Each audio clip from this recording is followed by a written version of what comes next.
हमारे स्वर्गीय पिता प्रभु जी, हम आपको धन्यवाद देते हैं प्रभु। पिता, सुबह के समय प्रभु हम प्रत्येक को प्रभु आपने अपने चरणों में आने के लिए एक मौका दिया। प्रभु, हम आपका वचन सीखने के लिए इकट्ठे हुए हैं प्रभु। पवित्र आत्मा, हम एक एक से आप बात करें प्रभु। आपके वचन को सीखने के लिए, समझने के लिए प्रभु आप सहायता करें प्रभु। आप सहायता करें प्रभु। प्रभु, नम्रता के साथ प्रभु हम आते हैं प्रभु। हर एक के हृदय को तैयार कर प्रभु। हम एक एक से बात कर पिता।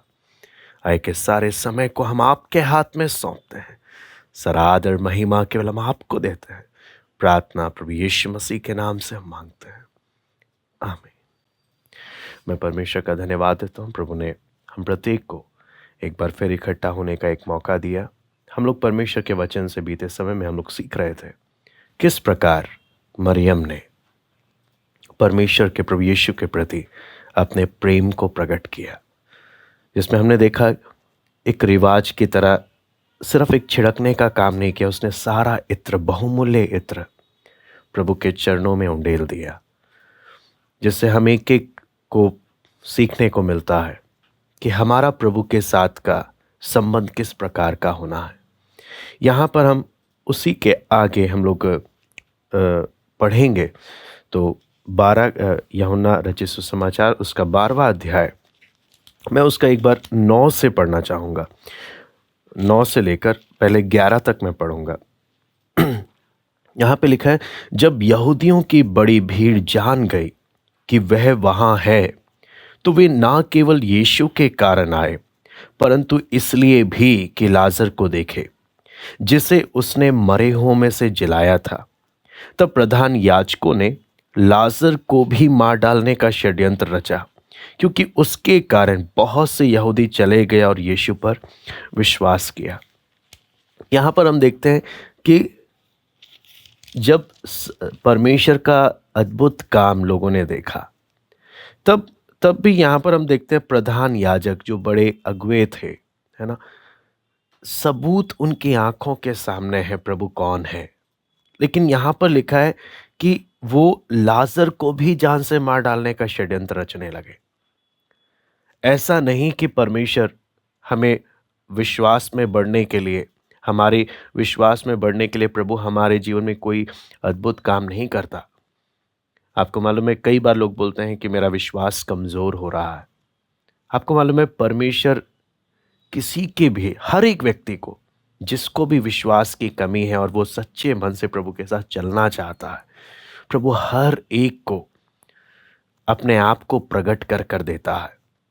यहाँ तक कि आप वचन में जब पढ़ते हैं, फिरौन तक को, जब उसने मूसा को बोला कौन है परमेश्वर, परमेश्वर ने इतना अच्छे से प्रमाण दिया, है ना। तो यहाँ पर भी हम देखते हैं प्रभु यीशु ने लाजर को जब जलाया, एक जीता जागता मसीह का गवाह कि प्रभु यीशु कौन है, सबूत सामने है। लेकिन लोगों की सोच यहाँ पर हम देख सकते हैं, वो क्या करने में लग गए, लाजर को भी जान से मार डालने लग गए ताकि सबूत को मिटा डाले। यानी जिसको सच्चाई के अनुसार चलना नहीं है, अगर सबूत उसके सामने रखा जाए, वो सबूत भी मिटाने का प्रयास करता है। क्यों? वचन हमें साफ साफ बोलता है, कितने ऐसे हैं जिन्हें जिन्हें अपनी इच्छा सच्चाई से भी बढ़कर महत्वपूर्ण लगती है, जिन्हें सच्चाई के अनुसार चलने से कोई मतलब नहीं है, जिनको सिर्फ अपनी इच्छा पूरी करनी है, कैसे ना कैसे, सिर्फ मैं की भावना ही है, और इसलिए वो किसी भी हद तक जाने को तैयार है।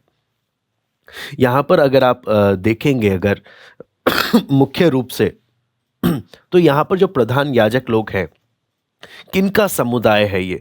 मुख्य रूप से अगर आप देखते हैं तो ये सदूकी लोग हैं, है ना। सदूकी लोग एक राजनीतिक दल भी है। राजनीतिक दल बोलने का मतलब है कि इन्होंने रोमियों के साथ, रोमी साम्राज्य के साथ साठ गांठ बांध रखी थी, ताकि जब तक इज़राइल में शांति रहेगी, ये लोग अपना बोलते हैं अपने ऊंचे पद में बरकरार रहेंगे और अपनी इच्छाएं और ऐश आराम से जीवन बिता सकेंगे।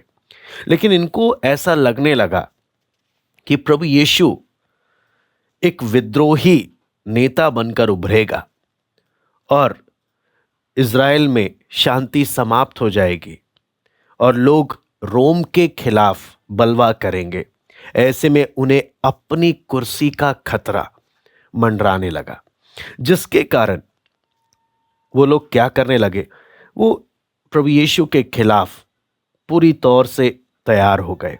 वहीं दूसरी ओर सिर्फ इतना ही नहीं, आप वचन में देखते हैं सदूकी लोग मानते ही नहीं थे कि पुनरुत्थान जैसी कोई चीज है। वो आत्मा पर या जी उठने की बातों पर कोई यकीन नहीं करते थे और उनका सिद्धांत भी यही था। लोगों को वो सिखाते भी इसी प्रकार से थे कि मरने के बाद कहानी खत्म है, मरने के बाद आगे कुछ नहीं है। आज भी हम देखते हैं कितने ऐसे लोग हैं जो बोलते हैं आत्मा कुछ नहीं होती, नरक स्वर्ग कुछ नहीं होता, मरने के बाद पुनरुत्थान नहीं है। तो वो इसी दुनिया में, इसी जिंदगी में जितना कुछ वो कर सकते हैं उसके अनुसार जीवन बिताने का प्रयास करते हैं कि अपनी इच्छाएं, सुख, आराम सब कुछ इसी दुनिया के लिए जीने के लिए करते हैं। लेकिन यहाँ पर जब प्रभु यीशु ने लाजर को जब मरे हुए में से जलाया, इनके पैरों तले जमीन खिसक गई। क्यों?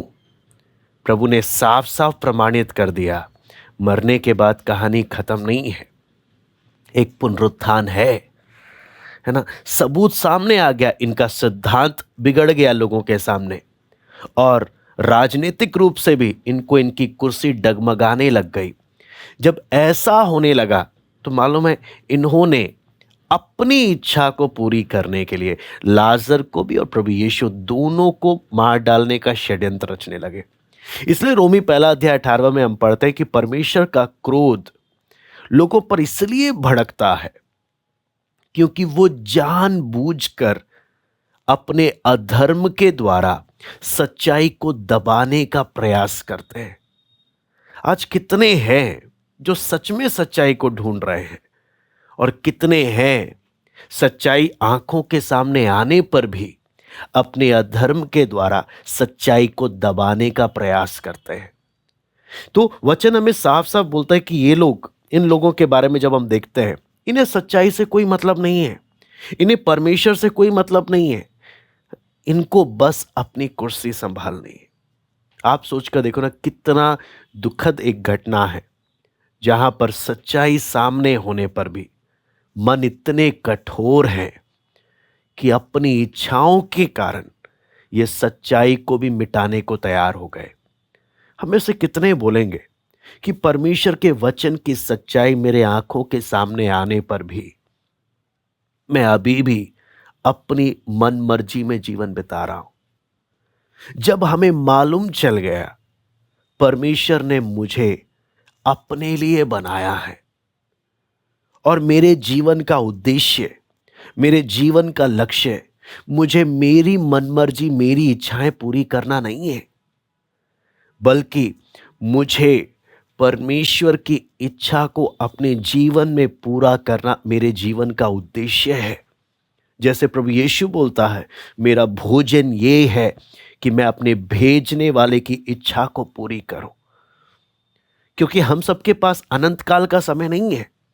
इस पृथ्वी पर हम एक एक को एक सीमित समय मिला है और मुझे इस सीमित समय में अपनी इच्छाएं पूरी करने के लिए प्रभु ने नहीं भेजा।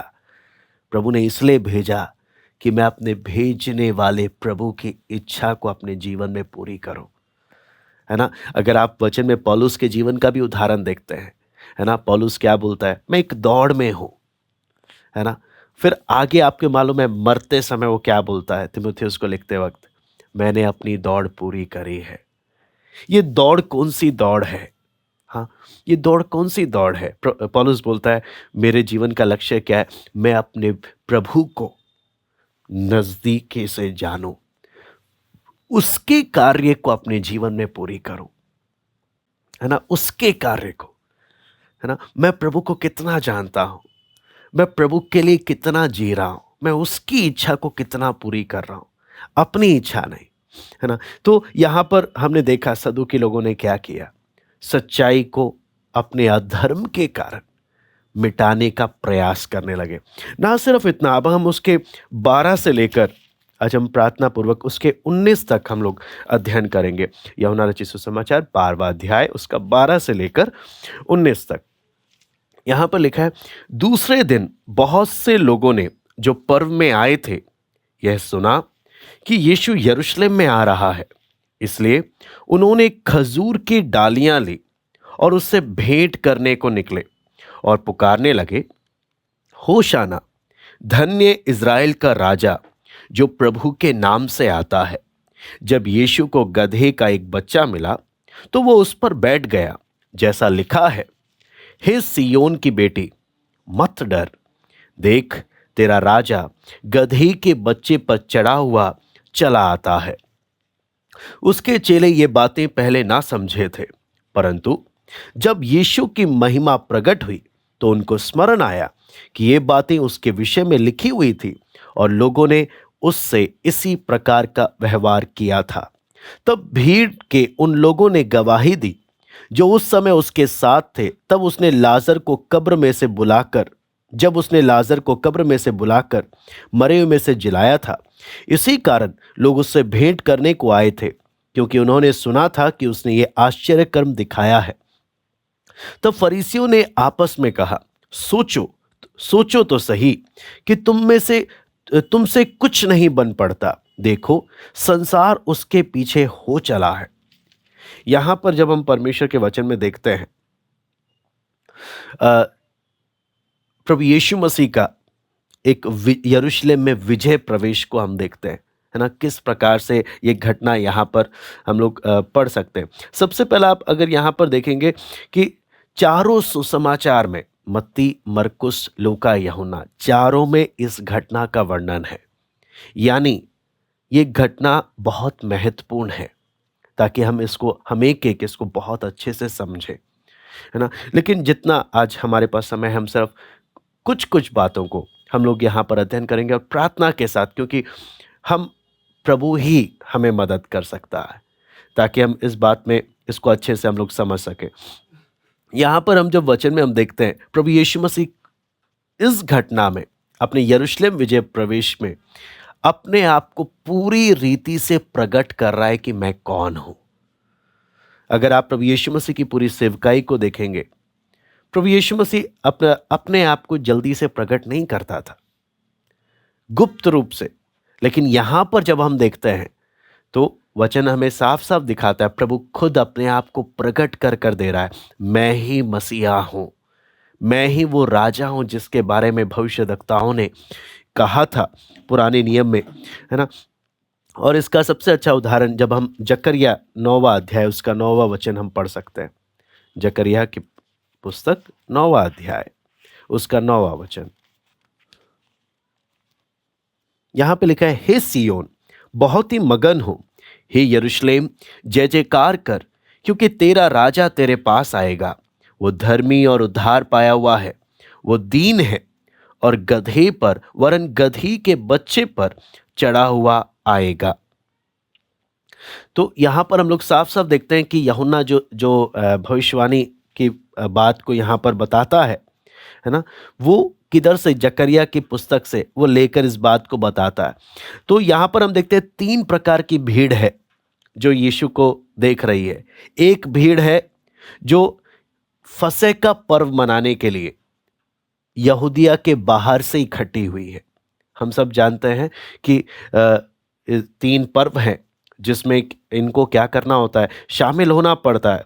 जैसे कि फसह का पर्व हो गया, पिंतेकुस्त का पर्व हो गया, तंबुओं का पर्व हो गया। ये ऐसे पर्व हैं जिसे हर एक यहूदी ने मनाना है और उसके लिए वो लोग यरूशलेम आते थे, उनके लिए कंपलसरी था। तो इसलिए हर एक यहूदी चाहे कहीं पर भी हो, है ना, दुनिया भर में कहीं पर भी हो, अगर किसी कारणवश वो जा नहीं पाए तो हमेशा बोलते, उनका आपस का बातचीत क्या था, आज हम लोग यहाँ मना रहे हैं लेकिन अगले साल हमने यरूशलेम जाना है। तो इसलिए हर एक यहूदी का एक इच्छा रहता था कि हमने यरूशलेम में जाकर फसह का पर्व मनाना है। तो ये उस पर्व के समय की उस घटना में हम देखते हैं कि यहूदी लोग आए हुए थे जो फसह का पर्व मनाने के लिए। पहला। दूसरा भीड़ कौन है, जो बेतनिया से प्रभु के पीछे पीछे आ रहे, जिन्होंने अपनी आंखों से देखा कि 4 दिन के मरे हुए लाजर को प्रभु यीशु ने किस प्रकार जिलाया। तीसरी भीड़ कौन है? ये धार्मिक अगुवे, जो देख रहे थे ये हो क्या रहा है। पूरी भीड़ यीशु के पीछे, इन लोग के अगर आप शब्दों को देखोगे क्या बोल रहे हैं, सारा संसार यीशु के पीछे हो चला है।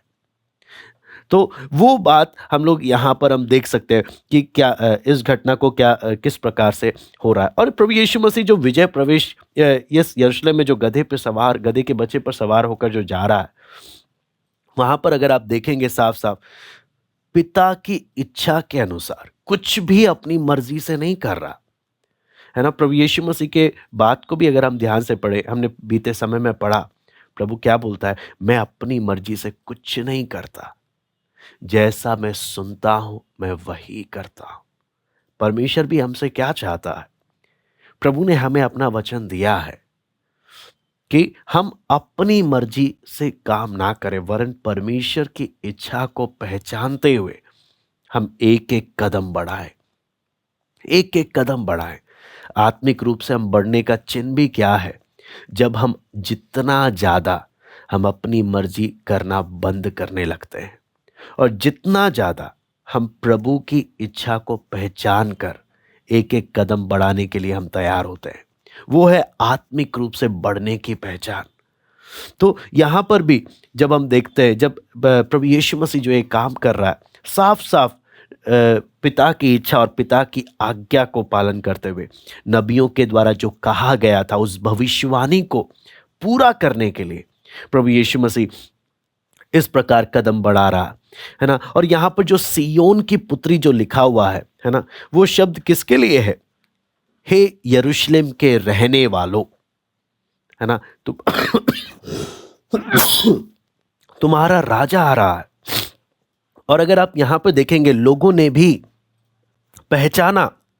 अगर आप लोगों के इस बात को अगर आप देखें, वहां पे लिखा है, दूसरे दिन बहुत से लोगों ने जो पर्व में आए थे यह सुना कि यीशु यरूशलेम में आ रहा है।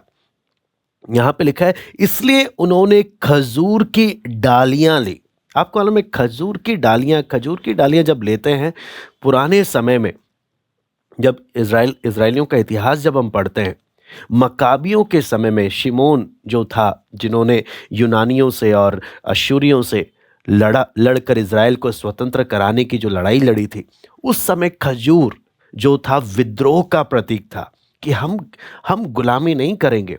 यहां पर जब लोगों ने खजूर की डालियां ली, उस समय में लोगों में एक बोलते हैं ना, देशभक्ति की तरंगे जाग उठी कि अब प्रभु यीशु मसीह जो आ रहा है, ये राजा हमारा इजराइल का राजा है और ये हमें रोमी साम्राज्य से, रोमी हुकूमत से हमें आजादी दिलवाएगा, रोमी गुलामी से हमें आजादी दिलाएगा। वो ये सोचकर, ये समझकर उन्होंने खजूर की डालियां ले ली, एक देशभक्ति का ऐलान कर दिया कि अब हम और गुलामी नहीं करेंगे, अब हम क्या करेंगे, अब हम रोमी हुकूमत से हम आजाद हो जाएंगे। अगर आप इस पूरी घटना को देखेंगे, लोगों की सोच क्या है और प्रभु यीशु किस सोच के साथ यरूशलेम में प्रवेश कर रहा है। प्रभु यीशु किस प्रकार गधे के बच्चे पर सवार होकर आ रहा है और लोग क्या सोचकर खजूर की डालियां उठा रहे हैं। आपको मालूम है कितना सोच में फर्क है। आज आप और मैं भी वचन सीखने बैठे हैं। प्रभु हमें क्या सिखाना चाहता है और हम क्या सोच के साथ बैठे हैं, बहुत अंतर हो सकता है अगर हमारा मन प्रभु के साथ उस संबंध में नहीं है। अगर हमारा मन उस संबंध में नहीं है, अगर हमारे जीवन को हमारी इच्छाएं कंट्रोल करती हैं, तो प्रभु हमसे क्या बात करना चाहता है वो हम कभी नहीं समझ पाएंगे। यहां पर जब वचन में हम देखते हैं, यहां इस घटना को जब आप देखते हैं, रोमी लोग जरूर ये, क्योंकि ये फसह का जो पर्व है और ऐसा समय होता था, प्रभु यीशु ही नहीं, इस प्रभु यीशु से पहले बहुत सारे विद्रोही खड़े हुए थे और वो भी ऐसे ही समय में खड़े होते थे कि लोगों को इकट्ठा कर कर रोमी हुकूमत के खिलाफ लड़े। तो रोमी लोग भी देख रहे हैं, भाई ये हो क्या रहा है। हाँ, ये सारे याजक अगुए धार्मिक लोग भी देख रहे हैं ये हो क्या रहा है। और लोग किस जोश में हैं कि प्रभु सच में अब तख्ता पलट कर देगा और प्रभु राजा बनकर बैठेगा। और यहां तक अगर आप पढ़ेंगे वचन में, यहाँ पे लिखा है, वचन में हम जब पढ़ते हैं इसमें लिखा है होशाना। इसलिए उन्होंने खजूर की डालियां ली और उससे भेंट करने को निकले और पुकारने लगे, होशाना, धन्य इज़राइल का राजा जो प्रभु के नाम से आता है। जब यीशु को गधे का एक बच्चा मिला तो वह उस पर बैठ गया, जैसा लिखा है, हे सियोन की बेटी मत डर, देख तेरा राजा गधे के बच्चे पर चढ़ा हुआ चला आता है। और यहां पे लिखा है उसके चेले ये बातें पहले ना समझे थे। चेलों को समझ नहीं आ रहा था, चेले भी कौन से जोश में थे कि अब प्रभु राजा बनेगा और हम सब राज गद्दी पर बैठेंगे, हुकूमत करेंगे। लेकिन यहां पर प्रभु किस तरीके से आ रहा है, उनको ये बातें क्या नहीं आई, उस समय समझ में नहीं आई। आपको मालूम है यहां पर जब वचन में लिखते हैं प्रभु गधे के बच्चे पर सवार होकर आ रहा है ना, गधे के बच्चे पर सवार होकर आने का अर्थ क्या है। पुराने समय में जब हम देखते हैं घोड़े पर सवार होकर आना मतलब लड़ाई की हुंकार है, ये लड़ने के लिए आ रहा है। लेकिन गधे पर सवार होकर आने का मतलब क्या है, ये शांति के साथ आ रहा है, ये शांति का राजकुमार आ रहा है ना। प्रभु क्या संदेश देना चाहता है, लोग क्या समझ रहे हैं, बहुत फर्क है। हम भी कई बार लोगों से बात करते हैं, हम कुछ और कहना चाहते हैं, लोग कई बार कुछ और समझते हैं। इसलिए यहां पर हम जब पढ़ रहे हैं, वचन सीख रहे हैं, हमने इस बात को ध्यान से देखना है कि लोगों के साथ क्या घटना घटी है ना, जो भीड़ आ रही है। और वचन यहां पे साफ साफ बोलते हैं कि लोग कुछ लोग थे जो चमत्कार देखकर आए थे, है ना। यहां पर आगे वचन में जब देखते हैं वहां पे साफ साफ लिखा है, इसी कारण लोग उससे भेंट करने को आए। उसके 18वें वचन में लिखा है, इसी कारण लोग उससे भेंट करने को आए थे क्योंकि उन्होंने सुना था कि उसने ये आश्चर्य कर्म दिखाया है। कुछ भीड़ इसलिए आ रही है कि प्रभु ने आश्चर्य कर्म किया है ना। बहुत सारी बात हम देखते हैं, मैं प्रभु के पीछे क्यों आ रहा हूं, है ना। भीड़ आ रही है, बड़ी भीड़ आ रही है यीशु को मिलने के लिए, है ना। यीशु को राजा बनाना चाहती है। हमने देखा 5,000 की भीड़ जब भोजन खाई, उन्होंने प्रभु को राजा बनाना चाहा। क्यों? आश्चर्य कर्म है, रोटी खाने को मिल गया। आश्चर्य कर्म है, मरे हुए जिंदा हो रहे हैं। आश्चर्य कर्म है, हाँ, बीमार चंगे हो रहे हैं। और क्या चाहिए इस संसार में? आपको खाने को मिल रहा है, बीमारी से छुटकारा है और अद्भुत काम है, हम मरे हुए को जिला रहा है। और क्या चाहिए? इससे बढ़िया राजा हमें कोई और मिल नहीं सकता। उसको इसी पृथ्वी का राजा बनाना है। लेकिन प्रभु आया किस लिए? प्रभु का कहने का अर्थ कि अगर आप इसके नीचे के आयतों को पढ़ेंगे, यीशु यरूशलेम को देखकर रो रहा है। लोग जोश में हैं, लेकिन प्रभु क्या कर रहा है? प्रभु रो रहा है। क्यों? मैंने तुझे कितनी बार अपने आप को प्रकट कर कर दिया, लेकिन तू मुझे पहचान नहीं पाया। तू मुझे पहचान नहीं पाया। मैं किस लिए आया? तुझे पापों से छुड़ाने के लिए। यहां पर वचन में जब देखते हैं वो गा रहे हैं, होसन्ना जब बोल रहे हैं, बोलने का अर्थ क्या? हमें बचा। किससे? हाँ, किससे बचा? वो आया किस लिए? वो राजा है, वो अभिषिक्त है, वो मसीह है। लेकिन वो इसलिए आया कि हम एक एक को हमारे पापों से छुटकारा दे। वो उद्धारकर्ता के रूप में आया, उद्धार लेकर आया। लोग जब सिर्फ चमत्कार देखने के लिए आए, तो आपको मालूम है ये जो बड़ी भीड़, जिसमें आधे से ज्यादा लोग जो चमत्कार देखने के कारण उसे बस देखने के लिए आए, वो बाद में एक संग ऊंचे आवाज से क्या बोलने लगे? इसे क्रूस पर चढ़ाओ। क्यों? वो प्रभु को जाने नहीं। हम एक एक के जीवन का लक्ष्य क्या है? हम अपने प्रभु को नजदीकी से जाने। जैसे पौलुस बोलता है, मैं जानता हूं मैंने किस पर विश्वास किया है। मैं जानता हूं, है ना, वो एक करीब संबंध। लेकिन अगर मेरे पास प्रभु को जानने का समय नहीं है, मैं प्रभु के पास आया ताकि मेरा काम बन जाए। हाँ, मैं प्रभु के पास आया, बीमार था, प्रभु ने चंगा किया, बस इसलिए मैं आया। हाँ, मैं प्रभु के पास आया कि मेरी इच्छाएं पूरी हो जाए, और अगर नहीं पूरी हुई, मैं क्या बोलूं, इसे क्रूस पर चढ़ा दो। ये बड़ी भीड़ यीशु को क्रूस पर चढ़ाने क्यों लगी? क्योंकि उन्होंने जैसा सोचा था यीशु वैसा नहीं था। यीशु वो काम नहीं कर रहा। इस कारण बोलते हैं हमें फिर ऐसे राजा की जरूरत ही नहीं है ना। यहां पर अगर वचन में हम आगे जब देखते हैं, यह जो भजन वो गा रहे हैं पुराने नियम में, अगर हम पढ़े भजन संहिता 118 का 25 और 26 है ना। और भजन स्तुति के भजनों में आप जानते हैं हलेल जो है, भजन संहिता 113 से लेकर 118 जो है, हर एक यहूदी लड़कों को यहूदी पर्वों के लिए अच्छे से हर एक यहूदी बच्चों को याद रहता था, कंपलसरी था, है ना। इसका क्योंकि कुछ भी फसह का पर्व हो, तम्बू का पर्व हो, ये लोग इस भजनों को गाते थे प्रभु की स्तुति के लिए। और इस समय में भी जब प्रभु यीशु आ रहा है, राजा बोलते हुए ये लोग क्या कर रहे हैं, गा रहे हैं। इसका आरंभ कहां से हुआ? जब हम पढ़ते हैं इतिहास में तो हमें मालूम चलता है नहम्याह के समय से, जब लोग बेबीलोन से वापस आए, शहरपनाह को बनाने लगे, तब हम पढ़ते हैं ये लोग क्या करने लगे, प्रभु की स्तुति करने लगे। उसके बाद शिमोन जो मकाबी था, जिसने लड़ाइयाँ लड़ी इज़राइल के लिए, उनके समय में इस गीत को गाया गया, है ना। लोग क्या सोचकर होसन्ना होसन्ना गा रहे हैं कि ये जो आया है, प्रभु यीशु जो आया है, यह हमें रोमी हुकूमत से क्या करेगा, आज़ादी दिलाएगा। लेकिन यहाँ पर प्रभु यीशु मसीह जो अपने आप को प्रकट कर रहा है, वो किस रूप में प्रकट कर रहा है? मैं किस लिए आया हूं, उस बात को समझने के लिए। कितनी बार प्रभु यीशु, आप देखेंगे प्रभु कितनी बार क्या क्या बोलता था, लेकिन लोग समझ ही नहीं पाते थे। वचन में आप देखते हैं प्रभु बोलता है, इस मंदिर को गिरा दो, मैं 3 दिन में खड़ा कर दूंगा। लोगों का ध्यान किधर है? जो हेरोदेस के बनाया हुआ मंदिर को वो लोग सोचने लगे। यहां पर प्रभु यीशु जब गधे पर सवार होकर आ रहा है, भविष्यवाणी की पुस्तक जो लिखी है उसे पूरा करते हुए आ रहा है। लेकिन लोग क्या समझ रहे हैं? अब विद्रोह का समय आ गया, हमें प्रभु यीशु क्या करेगा, आजादी दिलाएगा।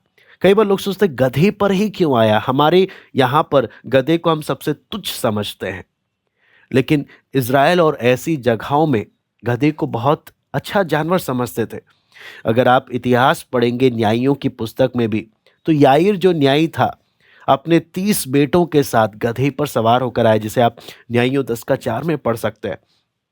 ऐसे ही वचन में हम देखते हैं शाऊल का बेटा, है ना, मेफीबोशेत जो आया दाऊद से मिलने के लिए, वो भी गधे पर सवार होकर आया, क्योंकि गधा शांति का प्रतीक है, यह लड़ाई का नहीं, है ना। वचन में हम सब जगह जब हम पढ़ते हैं, लेकिन इन लोगों को क्या नहीं आया?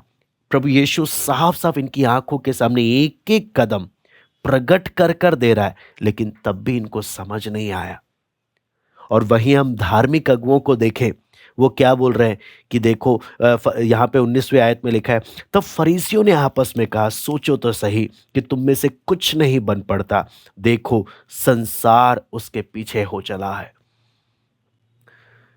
संसार उसके पीछे हो चला है।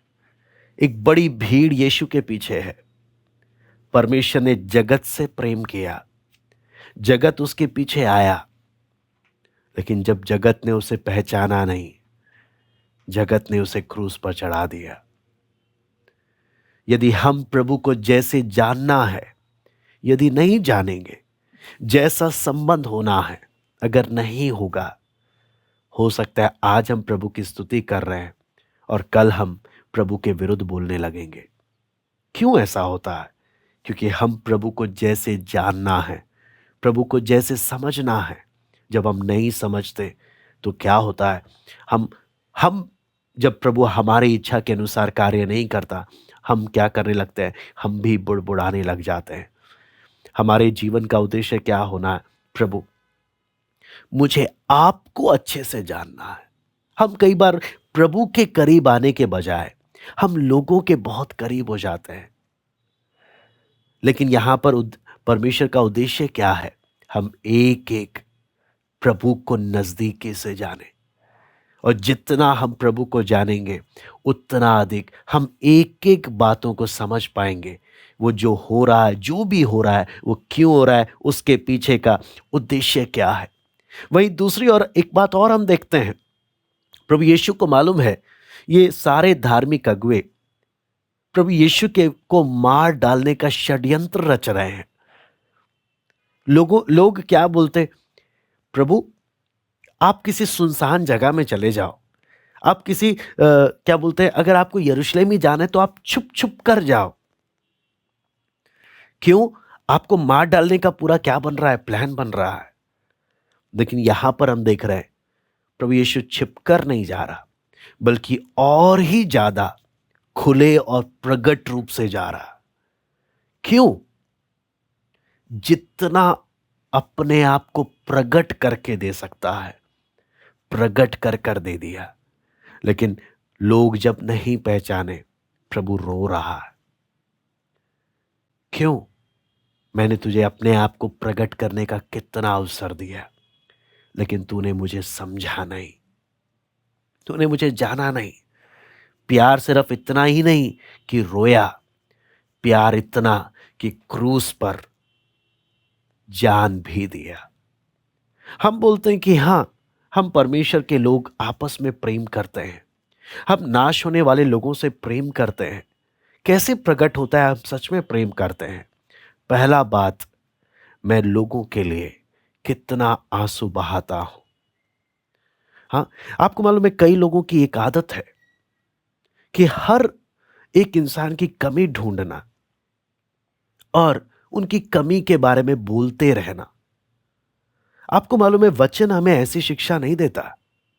वचन हमें बोलता है कि प्रभु यीशु इसलिए आया कि लोगों को ढूंढे, नाश होने वाले लोगों को ढूंढे, उनके लिए आंसू बहाए, उनके लिए कीमत दे। हम लोगों की कमी ढूंढने के लिए हमेशा तैयार हो जाते हैं, लेकिन लोगों के लिए आंसू नहीं बहाते। अगर हम में सच में वो परमेश्वर का प्रेम है, अगर हम सच में उसी परमेश्वर के संग चल रहे हैं, हमारा सबसे पहला दायित्व क्या बनता है? हम एक एक, आज आपको मालूम है कलीसिया के लिए, परमेश्वर के लोगों के लिए, नाश होने वाले लोगों के लिए, हर एक एक के लिए आज सबसे बड़ी आवश्यकता क्या है? प्रभु के चरणों में आंसू बहाने वाले लोग हों। प्रभु के चरणों में आंसू बहाने वाले लोग हों, टिप्पणी देने वाले नहीं। हाँ, टिप्पणी देने वाले नहीं। वचन हमें, आपको मालूम है याकूब की पत्री साफ साफ हमें क्या बोलती है? हर एक सुनने में अधीर हो, लेकिन बोलने में हमेशा पीछे रहे। लेकिन कई बार हमारे अंदर वो क्रिटिकल स्पिरिट या टिप्पणी देने वाली एक आदत आ जाती है, जहां पर हर चीज के लिए हमारे अंदर की कड़वाहट बाहर निकलती है। कड़वाहट, प्रभु यीशु बोलता है जो मन में होता है वही बाहर आता है। जो हमारे मन में होता है, हर एक दूसरे को अपने से अच्छा समझे।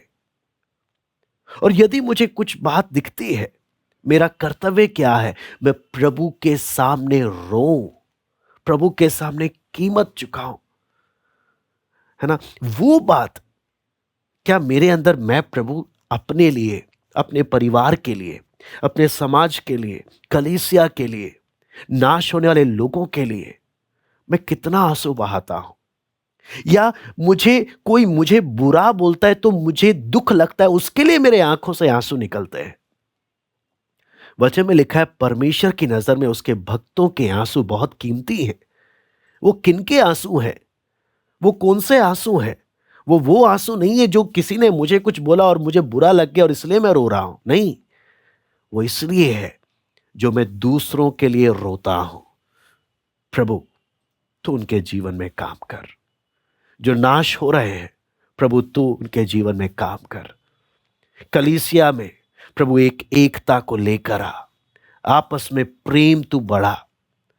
वो आंसू तेरे सच्चाई हर एक को प्रकट हो, हर एक आत्मा में बढ़े।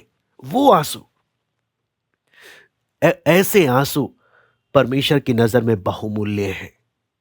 जो आंसू बहाता है वो कीमत भी देने को तैयार रहता है, लेकिन जो आंसू नहीं बहाता, कीमत भी नहीं देता, लेकिन हां, वो फिर किस चीज में आगे रहेगा? हर एक बात में टिप्पणी देने के लिए। हम एक एक किस स्वभाव को लेकर चलें? जैसा मसीह यीशु का स्वभाव था, जैसा मसीह यीशु का स्वभाव था, है ना। प्रभु यहां पर जब देख रहा है, धार्मिक अगुओं को किनकी चिंता है? अपनी कुर्सी की चिंता है। सच्चाई को क्या करने में लगे हुए हैं? मिटाने में लगे हैं। लेकिन उनको दिख रहा है सारा संसार इसके पीछे जा रहा है, लेकिन संसार जो इसके पीछे जा रहा, प्रभु खुश नहीं हो रहा कि देखो मेरे कितने फॉलोवर्स हो गए। प्रभु खुश नहीं हो रहा कि कितने लोग मेरे पीछे आ गए। उनके इतनी भीड़ के बावजूद प्रभु के आंखों में आंसू है। क्यों? प्रभु एक एक के मनों को जानता है। ये मेरे पीछे किस लिए आए? कुछ चमत्कार देखने के लिए आए, कुछ इस सोच के साथ आए हैं कि मैं इनके सपनों को पूरा करूंगा, कि मैं इनको रोमी हुकूमत से आजादी आजादी दिलाऊंगा। मैं इसलिए नहीं आया, मैं इसलिए आया कि मैं पिता को इनके सामने प्रकट कर दूं। इसलिए आया कि इनके पापों के लिए मैं कीमत चुकाऊं। इसलिए आया कि अपनी कलीसिया को बनाऊं। कहने का मतलब क्या है? लोग क्या सोचकर प्रभु के पीछे चल रहे थे? वचन कहता है जब प्रभु यीशु मरे में से जी उठा, अपनी महिमा में गया, तब जाकर चेलों को समझ आया, तब जाकर चेलों को समझ आया कि प्रभु जो भी कर रहा था या प्रभु के साथ जो भी हो रहा था, उसके पीछे का कारण क्या है। हम एक एक को प्रभु मदद करे कि हम इन वचनों को हम क्या करें, अच्छे से समझ सके। आइए हम प्रार्थना करते हैं। स्वर्गीय पिता प्रभु जी, हम आपको धन्यवाद देते हैं। कुछ समय पिता आपके चरणों में बिताने के लिए आपने मदद किया। प्रभु आप मदद करें, हम एक एक को मदद करें प्रभु, ताकि आपके वचन को हम एक एक समझ सके और ये वचन हर एक के लिए प्रभु आत्मिक उन्नति का कारण बने। हर एक के लिए प्रभु आत्मिक उन्नति का कारण बने। प्रभु हम एक एक प्रभु आपकी इच्छा को, आपके उद्देश्य को अपने जीवन में पूरी करने पाए। हम एक एक से बात कर पिता, हम एक एक से बात कर प्रभु। धन्यवाद देते हैं आज की संगति के लिए। सब बातों को हम आपके हाथ में सौंपते हैं। सराद और महिमा केवल हम आपको देते हैं। प्रार्थना प्रभु यीशु मसीह के नाम से हम मांगते हैं,